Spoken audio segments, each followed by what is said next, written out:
Hey gang, Anthony Fontana, we're live after 5, only 5:21. It is actually bright outside. It's still light out. I'm loving it. Spring is on the way. You'd never know it looking at the weather here in New York. It's like 21 or 23 degrees, whatever. It's really cold. I don't like that. But I'm liking the fact that it's bright out right now. So real quick, we're going to be taking our business partner Phil out to dinner tonight. It's his birthday.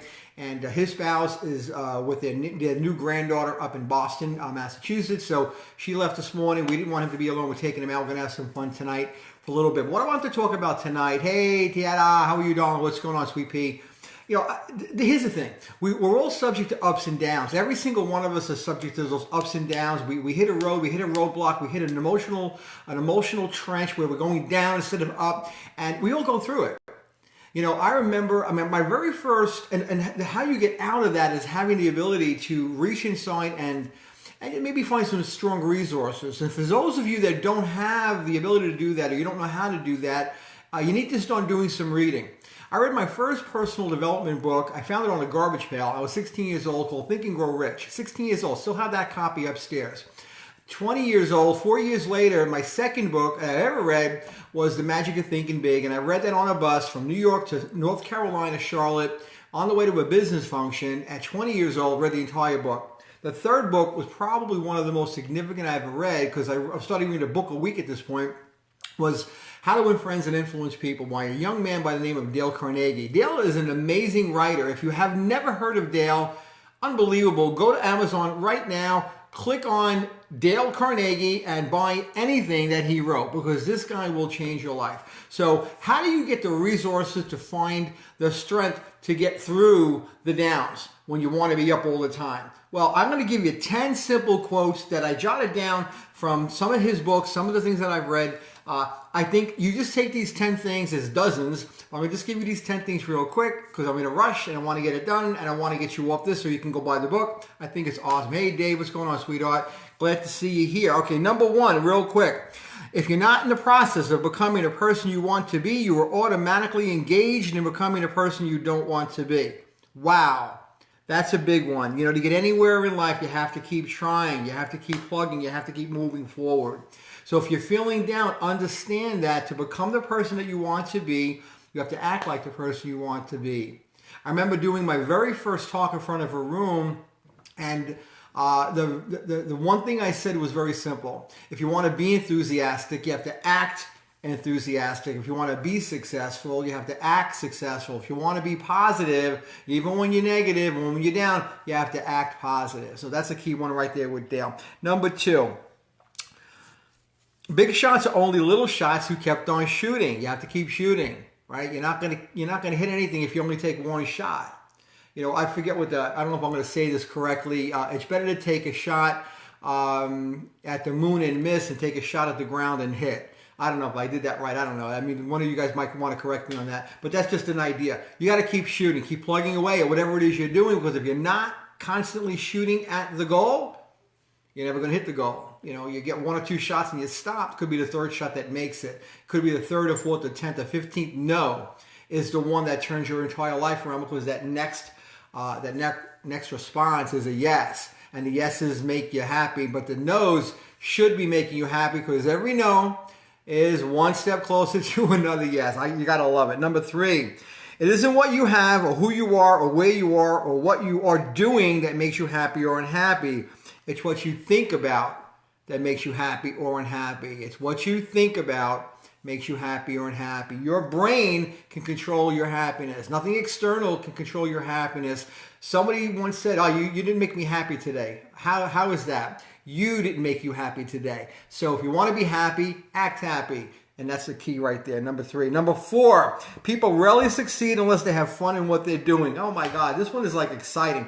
I was at a car dealership today picking up some tax paperwork for a client of mine who works at the car dealership. He's the repair guy there. Actually, he's more than a repair guy. He manages the entire back office of an Acura dealership. It's a pretty huge operation.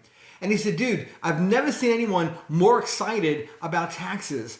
I've never seen anyone more excited about stuff like that. I'm like, well, yeah, because I pour myself into what I do. I love doing mortgages. It makes me excited to close a mortgage and have somebody buy a new home. It makes me very excited when I'm in my other business and I'm helping change their lives and putting some money in their pocket. So I pursue the things that make me happy because I'm happy pursuing the things that I'm pursuing. That's the key right there. I'm always excited about stuff like that. I love it. Hey, Michael, what's going on, brother? Number 5, do the hard jobs first. The easy jobs will take care of themselves. Look, you can engage in little difficulties all the time, but sometimes the big things have to happen. So if you do the hard things first and get them done, you'll find that the easier things are easier to do.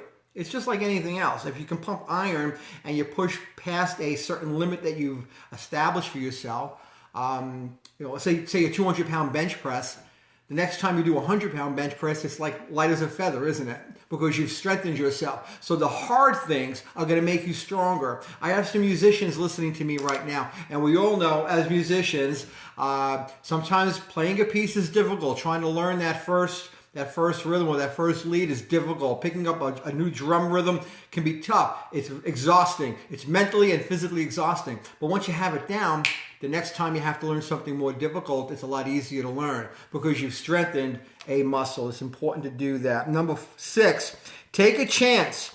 All life is a chance. The man who goes furthest is generally the one who is willing to do and to dare. Dale Carnegie said this. I love this one. Look, you're only going to get someplace in life if you make an attempt to get someplace in life. You have to actually step off the line and go forward. You have no choice because if you don't, you're not moving anywhere. And that just makes 0 sense. So take that chance. All life is a chance. And, it's okay to roll the dice and take a risk and maybe lose a little something. Losing is not a bad thing. A lot of people think losing is a negative. It's really not, because when I lose, I know what not to do the next time, and I'm learning from that. Number 7, the way to react to circumstances determines our feelings. And guess what? This is a big one.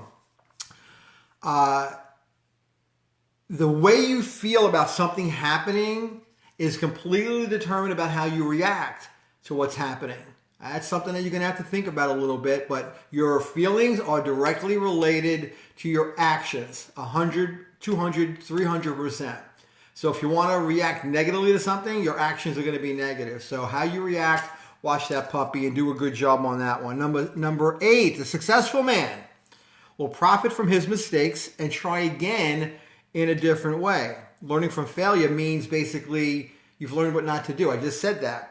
So if you learn something new and you've made some mistakes getting there, you're now one step ahead of where you were before you even started. So go out there and make some gosh darn mistakes. It's okay to do that. Don't worry about mistakes. The most important thing, number 9, the most important things in the world have been accomplished by people who have kept on trying when they seemed to be at no hope at all. Wow. Read that one again. This one's so important. The most of the important things in the world have been accomplished by people who have kept on trying when they seem to have no hope at all. Sometimes when things appear hopeless, that's when things start to happen for you. I think you have to remember to keep on trying. So when you're at your wit's end, understand that you're almost there. You're getting there. Just keep going. You got to get through that wall. You got to get through that terror barrier. You got to get through that issue, that problem. And how you react to the problem is going to determine how quickly you get out of it. Understand that everything happens for a reason, and all the good things that happen to you, they're going to be offset by some not so good things. And it's okay. That's just life. Reaction is critical. I think you know that. Number 10 and last one is feeling sorry for yourself and your present condition is not only a waste of energy, but the worst habit that you could actually ever have. Look, there's 0 reason to waste time being sorry for yourself because no one else cares. If you stop feeling sorry for yourself, you'll start getting some ideas on what could be done to improve the situation that you're in right now. I've learned this firsthand. I've taught it to my kids. They understand it like nobody's business. My daughter Erica has learned it firsthand, literally just a matter of a few weeks ago. She has figured it out that Dad is right when it comes to that particular one. The stuff that hit the fan in her life, most of you might not have been able to endure. But she endured because every day I told her, there's a reason and there's a lesson. Not only did she figure out what the reasons were, she learned the lessons, and now she's just like this, going straight up like a rocket. I'm just excited and proud of her and her partner. Melissa. These are great kids. My daughter Jessica is Staten Island, a nurse, going through all the stuff she has to go through to get that nursing degree, and now she's successful for several years now working for Bellevue. All of them, all of us hit roadblocks. All of us get walls that we run up against and we have to knock them down. Learning to knock them down is critical. So rewind this, watch it later if you have to, but understand these are real facts, real ways to live your life. And if you follow Dale Carnegie, go buy the book. I'm telling you, he'll change your life. Yas, how are you, buddy? What's going on, Peter? Christina, what's going on, buddy? Ann and Anthony Atari's on here. What's happening? Oh my God, there's so many people on this one. I was going to say hi to everybody. Thomas and Michael Prince. Wow, you guys are great. I appreciate you. I'm going to get ready to go. We have a restaurant appointment in around 29 minutes in Huntington. We're going to go to Ichi. We're going to have fun. Love you guys. Have a great night, guys. Enjoy.